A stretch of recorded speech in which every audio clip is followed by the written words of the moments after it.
Caroline Smith, and I'm an executive coach. I specialize with executives, leaders that have a background in technology. I personally was in IT for about over 20 years, and so I really have a passion for helping executives that are put into this role where they know how to be an IT person or an engineer, or actually, and I also work with leaders in the construction area, but they placed into this role and no one's ever really taught them how to lead.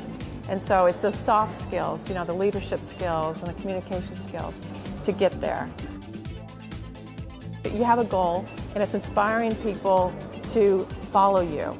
You're not hurting everyone and trying to get them. That's somebody that's managing someone. But you're actually setting an example, and you're developing people underneath you, and you're able to communicate where we're going, and everybody gets behind you and says, yeah, we are excited about going to that destination. This person may be inspired by acquiring knowledge. This person over here, they like to do things because they like to just help people. And so you get to know the people as far as what their skills are, what motivates them, what will make them greater contributors to the company. It used to be known that an executive coach was brought in for the struggling, for the lower performer. That's totally changed. And in fact, if you see studies nowadays that I'd say over 80% of executive coaches that are hired, it's always for the high performer, it's for the high potential employee or the person that has been newly onboarded into a company. And we want to make sure to invest in this high performer or this high potential employee, and to make sure that they're the best that they can be.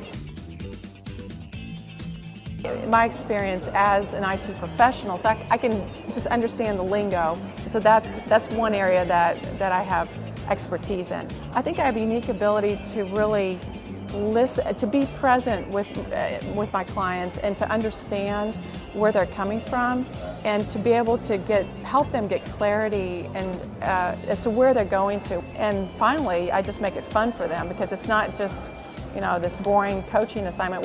They look forward to our coaching sessions, and we're very productive, and we actually get results. This woman, she has made such radical transformation in her leadership abilities in the time that I've worked with her. For instance, she was just recently gave a presentation in front of her board of directors, and she was applauded by the entire board of directors. She had over a $6 million capital budget request that in the past, when she would submit this request, no one would really understand, and she would have a hard time getting it approved. Now she was able to go in, present it, communicate the message so that any person that's not a non-technical person could understand it. The entire budget was approved. And her husband told me that, he said, Caroline, I just want to thank you for everything that you've done for my wife and for me personally, because she's just been able to make such changes in her life, and it's really impacted our family too.